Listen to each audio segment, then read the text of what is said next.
Sweet girl now. Wait, see, you get nyash, you get breasts, you get stains, you can't sleep fine, you can't sabi cook. Normally, you be wife material. No.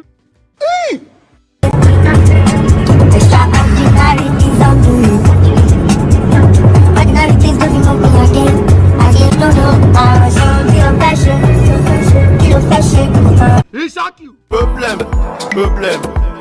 Another problem. Name is Asitonka Agri Abba and channel is called Asi Darling because I'm such a darling.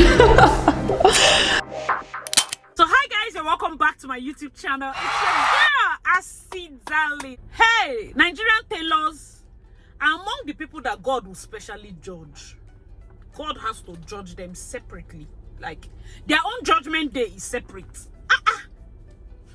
What tailors have used my eye to see? That's what I'm here to complain about. It's not foul. It's not 1960. It's much recent. All right, so let's talk about the things that tailors do that are super annoying in Nigerian weddings. It might even apply to you in your normal clothing. Number one, disappointing clients. It is so annoying because I feel that I learned sewing.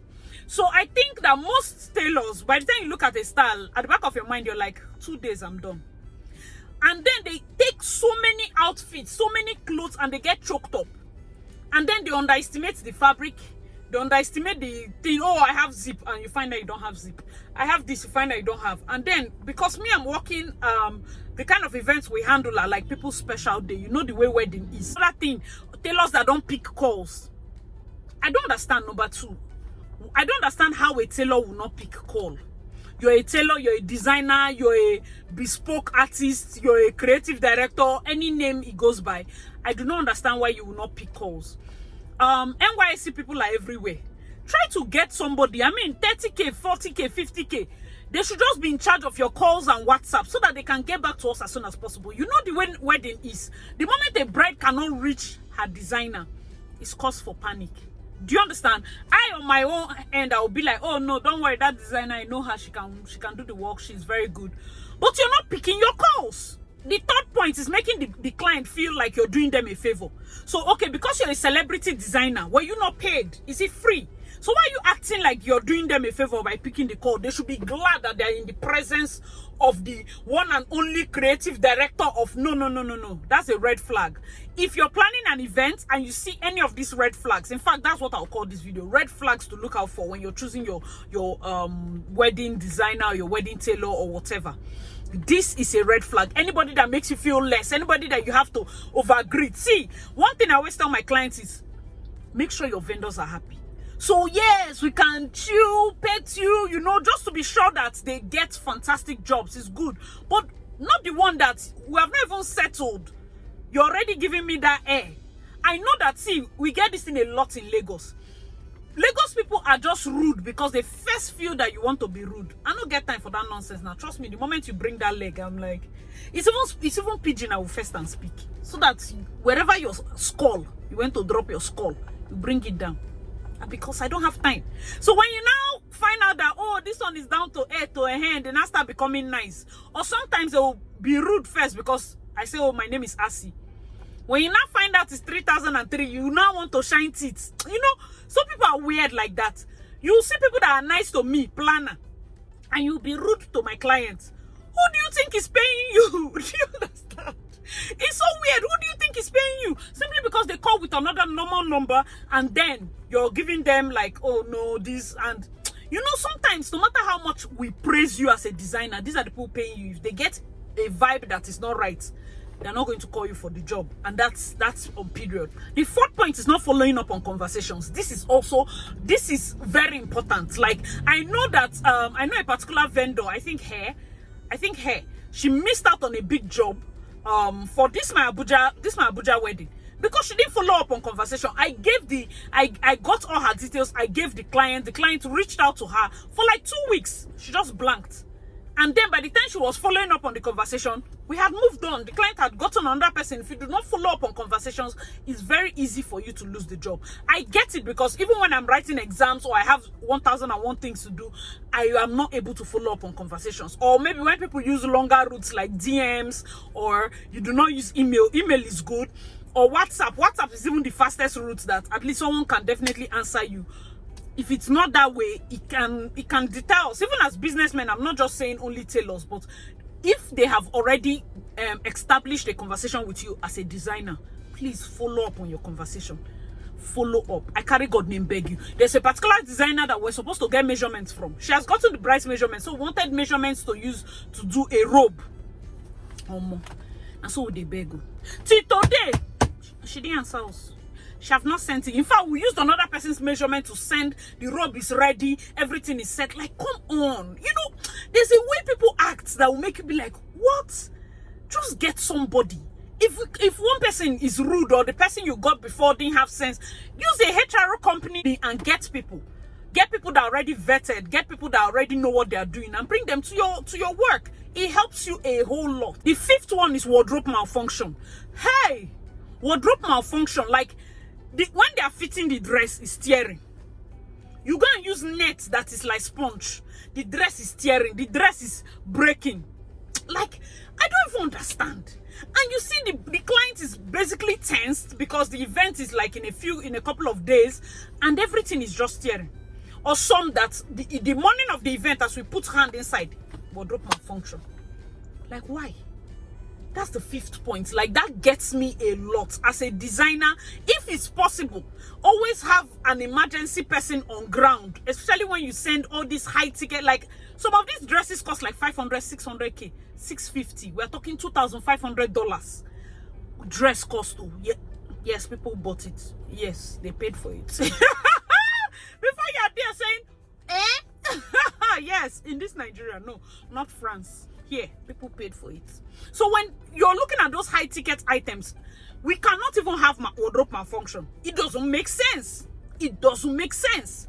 If you can take 650,000 naira, auntie, that cloth need PA. Yes, that cloth, she needs a stylist with the cloth, basically. She needs somebody that will just be standing and making sure one bead does not fall.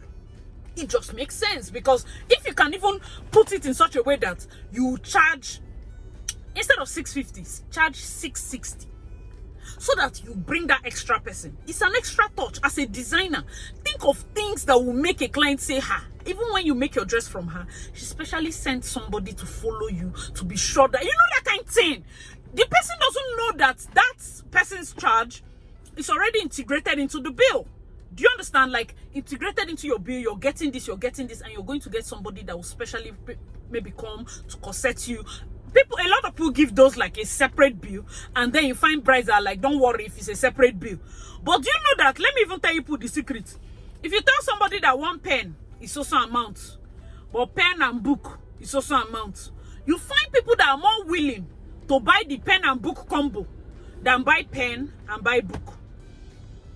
Do you understand? I don't even know what I will use to do the example. So, okay, let me use this book. So you're selling this like this for 750, right? 750, this combo. And then you're selling this 700.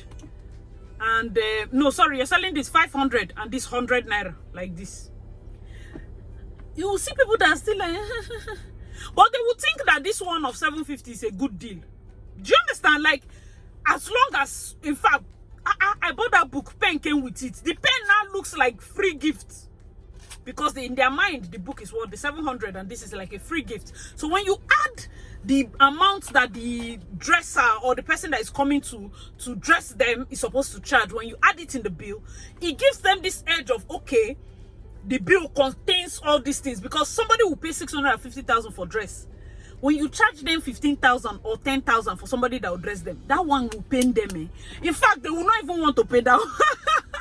But if you had added that 15,000 in the dress, you find out that they'll be more willing. Do you understand? Another part of wardrobe malfunction that we're talking about is using substandard materials, using cheap materials. So you look at a picture, they'll go and collect picture from Valdrin and Sahiti.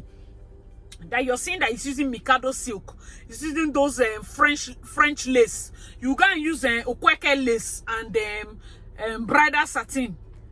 How will it come out well? It can't come out well.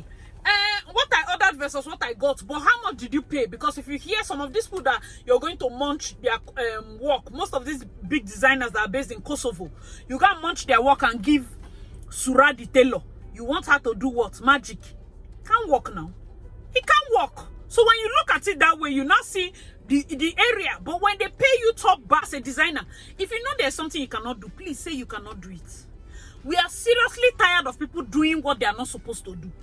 And before you sew, show the client, is it this cloth? Is it this color? Please confirm. And one of the greatest inventions in this earth is WhatsApp. It's so easy. Send it to them. This cloth, this style, this fabric, please confirm. The bride will write confirm. That becomes a legal document, because sometimes they'll say it's not what they sent you. Sometimes they'll say they sent you 7 pictures. You went to pick one. Do you understand? So it helps a lot. It helps with the back and forth, the friction and everything. Please and please and please. This is not, see, I know a lot of you are planning to marry this ending of the year. You have friends that are getting married ending of the year. Please send this to them. Especially those of them. One, they need to tell designers your gone wedding date. If not, you will sleep in her shop a day to your wedding. It's December. If you can, especially those of you that have not married yet, please, designers, give them like 1 month to your dates.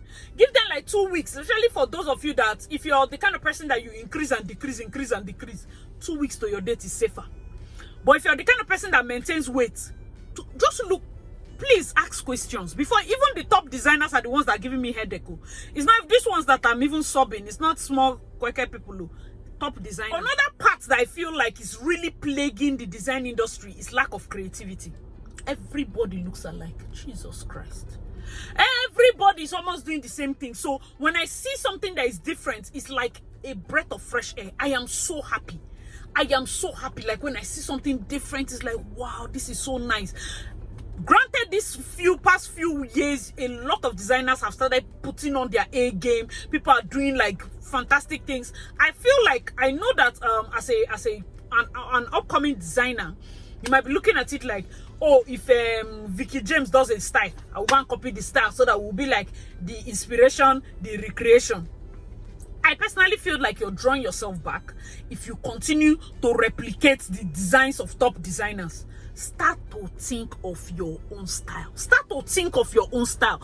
Definitely, there are many ways that you can turn and twist these designs. All you need is one fantastic delivery, one fantastic event, powerful photographer, everything set, and it will take off. Just consistently be in that point. And one thing about Nigeria, you know, Nigeria people, if they happen ministry plenty here. Oh my God. As now that you're reigning, everybody's coming. They're coming in flow. Please do not take more than you can do. That is the point that you will get to. You'll be so choked up. Do not take more jobs than you can deliver. Instead, it's better to say, I'm sold out. It's better to say, no more orders. It's better to say, close till next year. And be sure that you deliver 100% for the ones that you have on ground, than for you to continue collecting because money is sweet and you cannot deliver. Because the truth is, by the time you get up a little, they will just bring it down. This particular photographer, it was so good, he picked. And then I don't know how he was collecting jobs and not delivering. At some point throughout this year, early part of this year, they were calling him out almost every month. He has just killed his business with his own hand. Upcoming, fantastic talent, but everybody has a bad review about him.